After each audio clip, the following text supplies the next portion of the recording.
어렵게 국회 문턱을 넘은 노조법 2조 3조 개정안, 헌법에 보장된 노동 3권을 보장해야 한다고 노동자들이 20년 동안 죽고 외치고 싸운 결과입니다. 그런데 윤석열 대통령은 거부권을 언제 쓸지 고민하고 있다는 언론 보도가 쏟아집니다. 사용자 단체들이 나서서 거부권을 써야 한다고 종용하고 있습니다. 진보당은 노조법 2조 3조 즉각 공포를 촉구합니다. 한진중공업, 김주익, 최강서, 그리고 쌍용자동차, 최근에는 대우조선 해양까지 노동자가 손배가압류로 인해 목숨을 잃었고 칠흑 같은 어둠 속에서 여전히 벗어나고 있지 못합니다. 수많은 노동자들에게 진짜 사장과 대화할 수 있는 길을 열어주는 것이 노조법 3조 개정안입니다. 그런데 이 개정안을 파업 만능주의라고 왜곡 선동하며 산업 현장에 혼란을 가져올 것이라고 거짓말을 합니다. 노동시장 이중구조 문제 심각하다고 하면서 이 개정안은 혼란과 갈등을 가져올 것이라고 흑색 선전을 합니다. 파렴치합니다. 윤석열 대통령의 독선과 노동자에 대한 퇴행적 시각으로 거부권을 행사하면 다시 노동자들이 거리로 내몰립니다. 또한 우리 사회가 힘겹게 쌓아온 민주주의를 무너뜨릴 수 없다는 마음이 모여 국회 문턱을 넘은 것이 방송 3법입니다.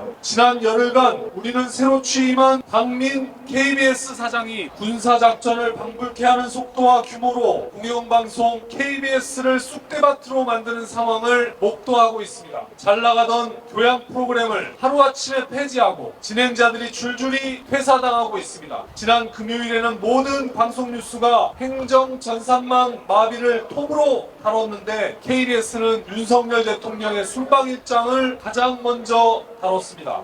능력도 부족하고 편협하고 극단적인 시각을 가진 사람들이 권력에 줄을 댔다는 이유 하나만으로 공영방송 사장 자리에 오르는 일이 없도록 하자는 게 얼마 전 국회를 통과한 방송 3법의 취지입니다. 권력자 마음에 들지 않는 공영방송 이사를 온갖 핑계대고 찍어낸 뒤 집권 세력 추종하는 인사 몇 명을 낙하산으로 내려보내 공영방송을 장악하는 일이 없도록 하자는 게 방송 3법입니다. 정권이 바뀌면 공영방송 이사가 쫓겨가고 함량 미달인 친정권 인사가 그 자리를 채우는 이 지겨운 장면을 도대체 언제까지 되풀이해서 봐야 합니까? 언론이 정치 권력으로부터 독립해야 하고 언론 자유가 보장되는 것이 우리 사회 민주주의의 기초입니다. 우리가 40년 전 땡전 뉴스를 땡윤 뉴스로 다시 보는 이 참담한 퇴행을 어떻게 그냥 보고만 있겠습니까? 저는 택배노조 조합원으로 노조법 2, 3조의 당사자입니다.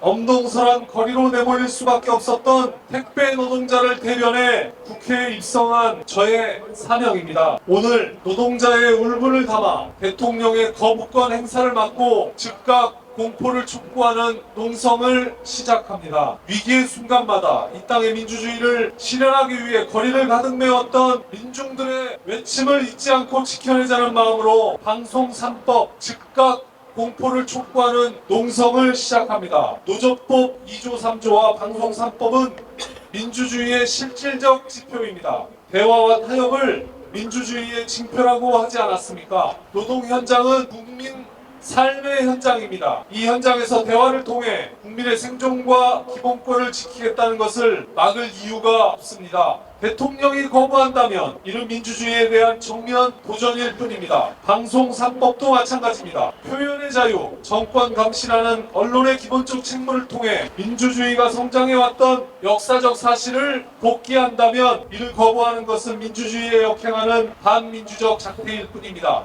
과거 정권을 이유로 삼는 것은 너절한 핑계에 불과합니다. 강서 보궐선거 후 윤석열 정권의 태도 변화는 이 두 법에 대한 대통령의 선택에 달렸다 해도 과언이 아닙니다. 대통령의 거부권 행사, 진보당은 국민과 함께 반드시 막아내겠습니다. 함께해 주십시오. 고맙습니다. 노조법 2, 3조 대통령은 즉각